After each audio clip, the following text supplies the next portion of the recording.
Is the row that's erupted over Prince Harry's sent to Bali charity damaging his reputation? We're taking your calls on this now. 0207 862 2222. The Prince set up Sent to Bali in his mother Diana's memory in 2006 to help young people with HIV in Lesotho and Botswana.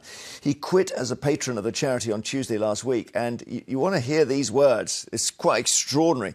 The charity's chair, Dr. Sophie Chanduka, responded like this to his dramatic exit. At some point on Tuesday, Prince Harry authorized the release of a damaging piece of news to the outside world without informing me, or my country directors, or my executive director. That is an example of harassment and bullying at scale. And so if the world didn't want to believe that there's such a thing as bullying, this unleashing of the Sussex machine on me and the 540 employees at Sent to Bali who received this and have had to defend it. Well, by the way, when you say the Sussex machine, what are you talking about? The PR machine that supports Prince Harry's efforts. The only way we discovered of his decision was through the Sussex machine activating newspapers. Wow. I'm amazed. What do you make of it?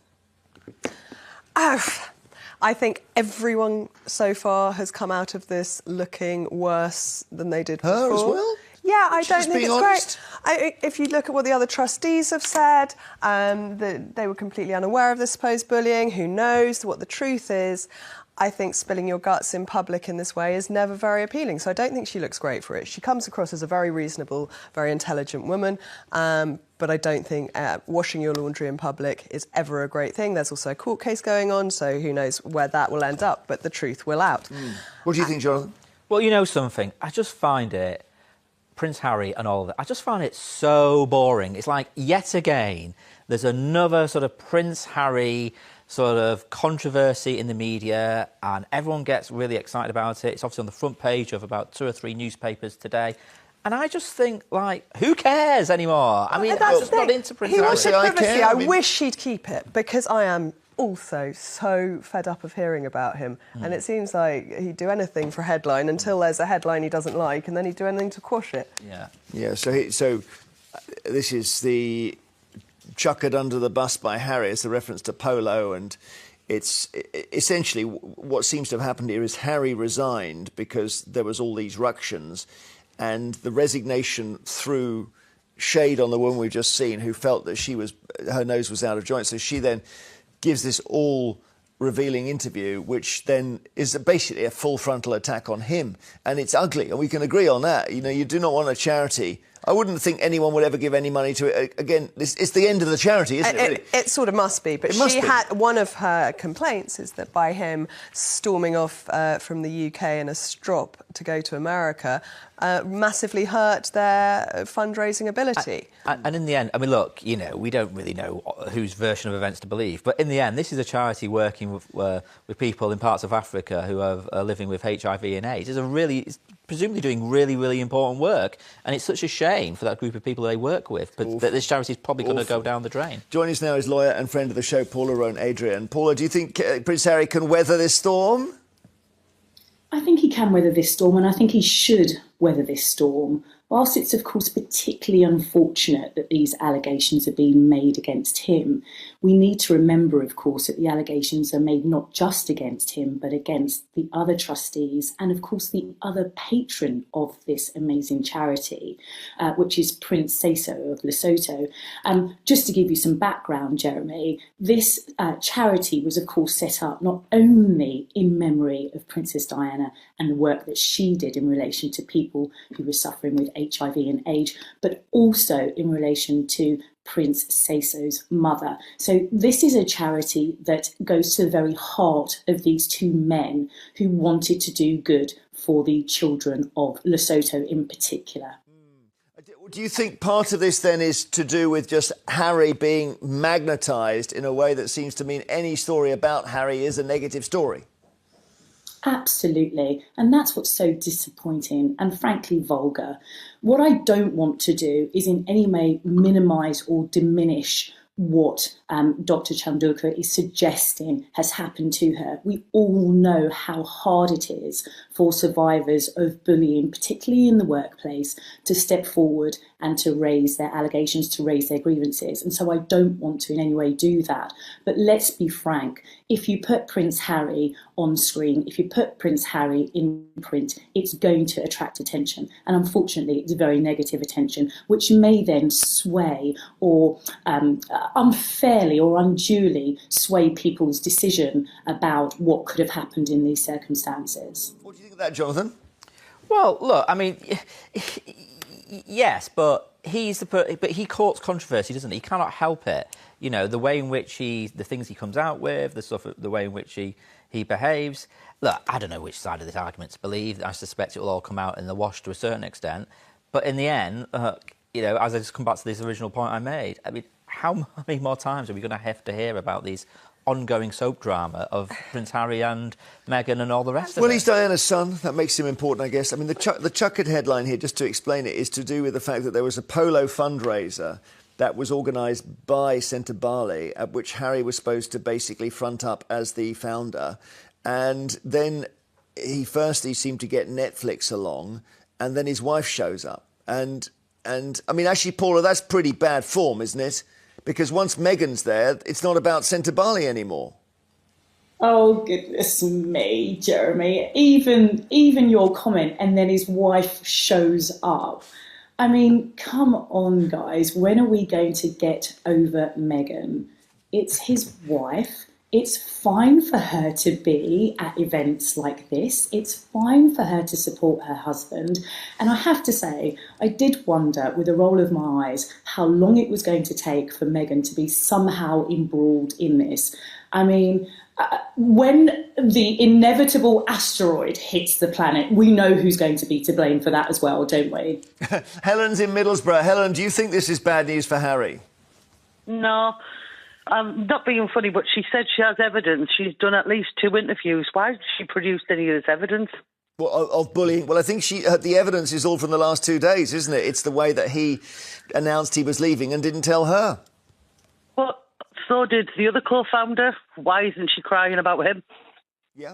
OK, so you think it doesn't affect Harry at all?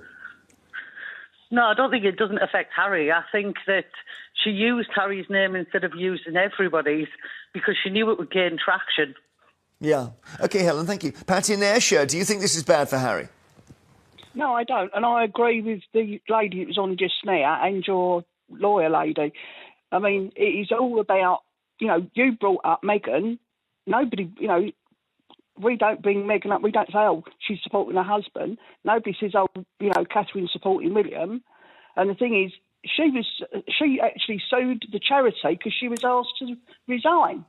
Yeah, I mean, I was trying to explain the Sun headline, but, you know, and Meghan is part of this, whether we like... I mean, there we go, Annunziata. As Paula says, Meghan's name comes in and suddenly it's like a saloon bar brawl here. Oh, and of course Meghan's name comes in because they are a celebrity couple. That having no longer being part of the royal family, they are a celebrity couple, but they are a couple. And she's the actress and he's the prince and it's the, you know, happy ever after show, except for the fact that they seem to have fallen out with a hell of a lot of people, including, I believe it's 18 resignations from Team Harry and Meghan since they left the UK. And fine, you know, to fall out with 1 or 2 staff is one thing, but this is getting quite chronic. Caroline in Essex High. Do we know... Oh, sorry, go on. Do we know... Forgive me, Jeremy, but, you know, we can quote how many people have resigned or have stepped down from their roles in relation to their working relationship regarding Meghan and Harry. Can we say that in regards to the royal family? Are there any numbers? Are there any statistics? Are there any facts and figures in relation to the amount of people who wanted to raise grievances in regards to their employee of the royal family? I guess not. There isn't. No. We'll never know that. It just sounds like a big number when we talk about the two of them, but you're right, maybe that's loaded as well. Maybe it's just horrible working in a royal setting, period. Stay with us all. We're taking calls after the break on whether this row over allegations that Prince Harry's a bully will damage his reputation or whether actually, as we've heard, that maybe actually just the world is loaded against him. The dice are loaded. Calls on Harry.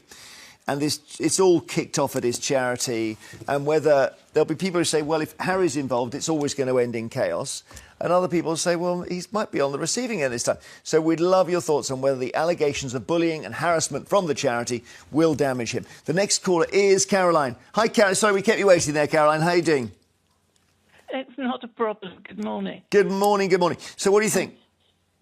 Well, I agree with most of the panel. I think he's been shoved under the bus by this woman. She knows she's on a short wicket, and the only one she can attack is Harry.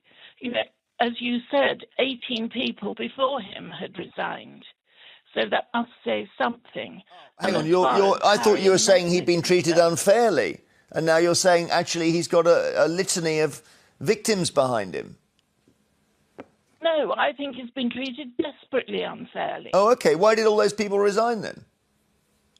But they resigned before him because of her. Oh, because of Meghan? Harry.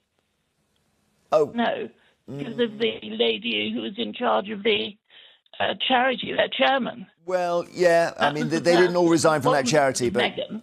OK, all right, I've got you. But listen, maybe everyone is... He's obviously an injured character, and he needs a bit of tender loving care, doesn't he, old Harry? Do you agree with that? I think he seems to need public adoration, and having left the royal family is finding it harder and harder to get. And I feel very sorry for him, but that doesn't mean we need to hear about every ins and outs of the Harry and Meghan show. I'm starting to find it... I'm sorry to go the other way from you two, saying it's all boring. I was bored by it 5 years ago. I've suddenly got interested. I've got to start to get interested. Because this is this is a really fascinating situation. It tells us a lot about our country. Does it? Well, because he's operating as a kind of outrider to the royal family. So, you know, he will suddenly launch a commentary about the royal family, and people think, is he telling the truth or are they telling the truth? I think he's said everything he's got to say. Spare spilt so many beans and was completely vile book. But what more have they got to say? Well, we'll wait to see. There's something going on every weekend at the moment. Thanks, Caroline. Martin in Flintshire, are you on Team Harry here? Not at all, sir. So, because a lot of people are saying, look, come on, you know, this can happen. Yeah. He wants to move to America. Great stuff. That's fine. And he wants to live with Meghan Markle in the States. That's fine. You know, I've got no problem with that. We'll give up your dukedom. If you want to live in America, how can you be the Duke? I think it's Sussex, isn't it? How can you be the Duke of Sussex if you're living in America? My theory, I'll tell you what my theory about that is, Martin, is that he's always going to be Diana's son. And if you're Diana's son, you're one of the most important people in the world. End of story. So I appreciate that. I appreciate that. You know, I thought the world of Diana was very sad when she died and everything else. You know, and while I'm not a complete and utter royalist, I do believe that, you know, having the royal family is a benefit to the country. But if he wants to go and live in America, which is fine, that's okay. But you have to give up your dukedom. You have to stop receiving money from our money. Does he take money? I'm not sure he does. I mean, Charles has given him money directly, hasn't he? But I don't think he takes any kind of civil money anymore. He got cut off. He got cut off, yeah. Thanks, Martin. Emma in Stoke, hello. Hey, everyone. Welcome back to Royal Sussex Squad. If you're here for the real story, unfiltered and unapologetic, you're in the right place. Let's talk about the latest so-called controversy surrounding Prince Harry and his incredible charity, Centobale. And trust me, this one is pure nonsense. Prince Harry has dedicated years to making a difference in the lives of young people in Lesotho and Botswana, carrying on the legacy of his mother, Princess Diana. And now, because he made a decision to step away, suddenly there's an attempt to smear his name. Give me a break. Dr. Sophie Chanduka, the charity's chair, is making wild accusations about being blindsided by Harry's resignation. But let's be honest, if you have a grievance, you deal with it professionally, not run to the media for a sensationalized sob story. The fact that she specifically targeted Harry when other trustees were involved says it all. This was about using his name for maximum media attention. And of course, the British press jumped on it like vultures. And then, predictably, Meghan's name gets dragged into it, because why not, right? The moment Meghan steps into a room, certain folks act like the sky is falling. The media is desperate to create chaos where there is none. Meghan was there supporting her husband. What's the issue? When other royal wives attend events, they're applauded for being supportive. But when it's Meghan, suddenly it's a distraction. The hypocrisy is off the charts. Let's be clear, Prince Harry doesn't need the negativity. He has been an incredible advocate for causes that actually matter. But the haters, they stay obsessed. Instead of focusing on the real issue, helping young people affected by HIV, they'd rather push a ridiculous narrative about Harry being chaotic.